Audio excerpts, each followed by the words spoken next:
Assalamualaikum warahmatullahi wabarakatuh. Alhamdulillahirabbil alamin. Allahumma shalli ala sayyidina Muhammad wa ala ali sayyidina Muhammad. Anak-anak sekalian, Bapak ucapkan selamat datang dan berjumpa kembali dalam proses pembelajaran pendidikan agama Islam kelas 10 pada kesempatan kali ini. Adapun materi kita kali ini adalah tentang indahnya persaudaraan dan perdamaian. Adapun tujuan pembelajarannya adalah setelah mengikuti proses pembelajaran ini diharapkan anak-anak dapat pertama menganalisis isi kandungan Quran surat Al-Hujurat ayat 10 dan 12 dengan benar. Yang kedua, membaca Quran surat Al-Hujurat ayat 10 dan 12 sesuai kaidah tajwid dan makharijul huruf. Yang ketiga, menyajikan hubungan antar isi kandungan Quran surat Al-Hujurat ayat 10 dan 12 dengan sistematis. Anak-anak sekalian, setiap orang dipastikan berharap dapat menjalani kehidupannya dalam nuansa persaudaraan dan perdamaian, hidup rukun dan damai. Tetapi kenyataannya tidak selalu harapan ini dapat terwujud. Seringkali masih kita saksikan adanya tindak kekerasan yang dilakukan oleh orang yang lebih kuat terhadap orang yang lebih lemah. Tidak jarang juga kita saksikan adanya tawuran, bergerombol dan liar. Peristiwa seperti ini menunjukkan hilangnya rasa kasih sayang dan rasa persaudaraan. Mengapa persaudaraan dan perdamaian dapat tercipta di tengah-tengah kehidupan kita? Anak-anak sekalian, untuk menciptakan persaudaraan dan perdamaian memerlukan prasyarat yang harus dipenuhi oleh setiap orang. Syarat-syarat tersebut adalah bahwa setiap orang minimal harus mempunyai 3 sifat dan perilaku berikut ini. Pertama, sifat dan perilaku mujahadah an-nafs atau kontrol diri. Kedua, sifat dan perilaku husnuzon atau prasangka baik. Ketiga, sikap dan perilaku ukhuwah atau persaudaraan. Ingatlah, camkanlah wahai anak-anak sekalian, tanpa adanya ketiga sikap dan perilaku ini maka mustahil akan tercipta kedamaian dalam hidup dan kehidupan ini. Lalu apa definisi dari masing-masingnya ini? Mujahadah an-nafs atau kontrol diri adalah sikap dan perilaku sebagai upaya sungguh-sungguh dan kehati-hatian untuk tetap berada dalam kebaikan dan menghindarkan keburukan. Adapun husnuzon atau prasangka baik adalah sikap, cara memandang, menilai, dan memperlakukan orang lain dengan pandangan, penilaian, dan perlakuan yang baik. Selanjutnya, ukhuwah atau persaudaraan adalah sikap dan perilaku dalam bentuk perasaan simpati dan simpati yang mengikat dua orang atau lebih dalam satu hubungan yang diikat oleh tali akidah atau ukhuwah Islamiyah dan tali kemanusiaan atau ukhuwah insaniyah. Anak-anak sekalian, begitu pentingnya sikap dan perilaku mujahadah an-nafs, husnuzon dan ukhuwah dalam kehidupan umat manusia, sehingga Allah Subhanahu wa taala menyatakan dalam firman-Nya yang termaktub dalam Quran surat Al-Hujurat ayat 12. Marilah kita sama bersama bunyi ayat Al-Quran tersebut dengan seksama.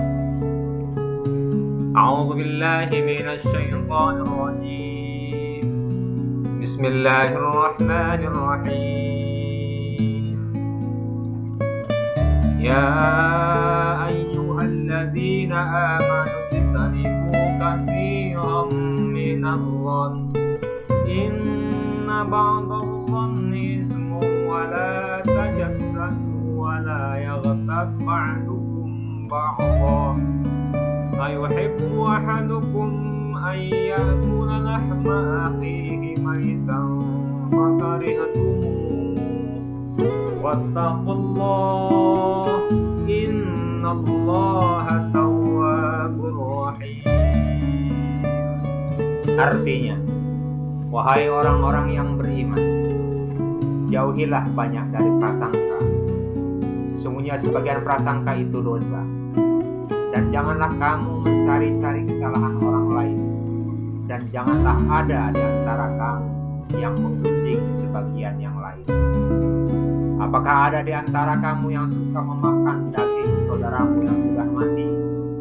Tentu kamu merasa jijik, dan bertakwalah kepada Allah. Sesungguhnya Allah Maha penerima tobat dan Maha penyayang. Selanjutnya tentang perintah menjalin ukhuwah atau persaudaraan. Allah berfirman dalam Quran surat Al-Hujurat ayat 10. Marilah kita kembali menyimak bersama bunyi ayat tersebut dengan serta. A'udzu billahi minasyaitonir rajim. Bismillahirrahmanirrahim. Innamal mu'minuna ikhwatun faslihu baina akhawaykum wattaqullaha la'allakum turhamun. Artinya, sesungguhnya orang-orang mukmin itu bersaudara. Karena itu damaikanlah antara kedua saudaramu yang berselisih, dan bertakwalah kepada Allah agar kamu mendapat rahmat. Isi kandungan Quran surat Al-Hujurat ayat 12 adalah 1. Larangan berprasangka buruk. 2. Larangan mencari-cari kesalahan orang lain. 3. Larangan menggunjing. 4. Perintah bertakwa kepada Allah. Dan 5. Perintah bertobat bagi orang yang telah melakukan kesalahan atau dosa. Selanjutnya isi kandungan Quran surat Al-Hujurat ayat 10 adalah 1. Pernyataan bahwa sesama muslim adalah bersaudara. 2. Perintah untuk melakukan islah atau perdamaian jika terdapat perselisihan. Dan 3. Perintah bertakwa kepada Allah agar mendapat rahmat-Nya. Anak-anak sekalian, adapun contoh sikap dan perilaku mujahadah an-nafs adalah 1. Bersabar dengan tidak membalas semohonan orang lain. 2. Memaafkan kesalahan orang lain. 3. Ikhlas terhadap segala bentuk cobaan dan musibah. 4. Menjauhi sifat dengki dan iri hati. 5. Mensyukuri segala nikmat yang diberikan oleh Allah Subhanahu wa Ta'ala. Dan 6. Berhati-hati dalam berperilaku. Contoh sikap dan perilaku husnuzon adalah 1. Berpikir positif. 2. Memberikan apresiasi terhadap prestasi orang lain. 3. Menerima dan menghargai pendapat orang lain. 4. Turut serta dalam kegiatan-kegiatan sosial. Dan 5. Mengerjakan tugas dengan penuh tanggung jawab. Selanjutnya contoh sikap dan perilaku ukhuwah adalah 1. Mendoakan, menjenguk, membantu teman yang terkena musibah. 2. Menghargai perbedaan suku, bangsa, budaya, dan agama orang lain. 3. Bergaul dengan tidak memandang suku, bahasa, budaya, dan agama yang dianut. 4. Menghindari segala bentuk permusuhan, tawuran, atau kegiatan yang merugikan orang lain. Dan 5. Mendamaikan teman atau saudara yang sedang berselisih.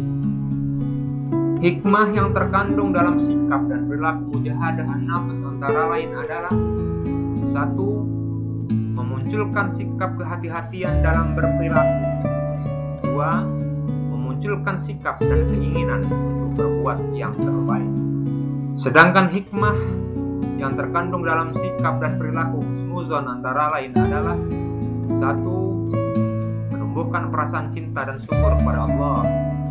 2. Menumbuhkan sifat pemaaf atau al-'afu. 3. Menumbuhkan rasa kasih sayang atau ar-rahmah. Dan 4.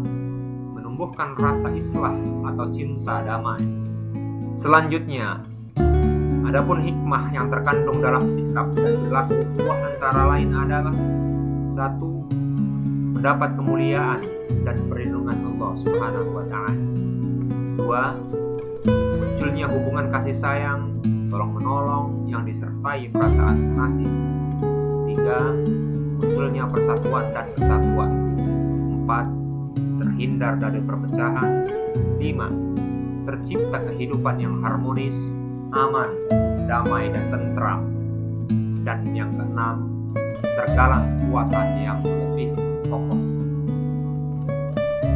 Anak-anak sekalian, akhirnya kesimpulan dari pembelajaran kita kali ini adalah satu, pengendalian diri atau mujahadah an-nafs adalah sikap dan perilaku sebagai upaya untuk tetap berada dalam kebaikan dan menghindari keburukan. Dua, prasangka baik atau husnuzon adalah cara memandang, menilai dan memperlakukan orang lain dengan pandangan, penilaian, dan perlakuan yang baik, kecuali jika diketahui dengan fakta bahwa orang tersebut harus diwaspadai. Tiga, persaudaraan atau ukhuwah adalah perasaan simpati dan empati yang mengikat dua orang atau lebih dalam suatu hubungan yang diikat oleh tali akidah atau ukhuwah Islamiyah dan tali kemanusiaan atau ukhuwah insaniyah. Dengan terpenuhinya sikap dan perilaku mujahadah an-nafs, husnuzon dan ukhuwah, maka insya Allah akan tercipta kedamaian dalam kehidupan sehari-hari. Anak-anak sekalian, sekali lagi ingat dan camkanlah bahwa pengendalian diri atau mujahadah an-nafs, prasangka baik atau husnuzon, dan persaudaraan atau ukhuwah adalah merupakan prasyarat yang harus dipenuhi apabila kita menginginkan terciptanya rasa persaudaraan dan perdamaian. Tanpa ketiga sikap dan perilaku tersebut, maka mustahil perdamaian akan dapat tercipta. Lalu, sudahkah kita semua bersikap dan berperilaku mujahadah an-nafs, husnuzon dan ukhuwah? Inilah yang perlu kita realisasikan dalam kehidupan kita sehari-hari.